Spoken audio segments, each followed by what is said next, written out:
Hey guys, welcome back to TechMan. Today, let me show you how to fix network protocol error in Minecraft TL Launcher. To fix the network protocol error in Minecraft TL Launcher, open the Windows search bar, type CMD, right-click it, and run as administrator. In the command prompt, type this, press enter, then type this, and hit enter again. Next, type this, press enter, then type exit and restart your computer. If that doesn't work, go to Control Panel, Network and Internet, Network and Sharing Center, click Change Adapter Settings, right-click your connection, and go to Properties.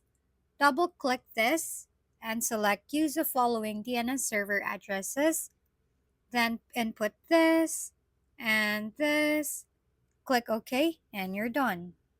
If we've been helpful, kindly give us a thumbs up and don't forget to hit the subscribe and bell button for more contents. For any questions and suggestions, comment down below.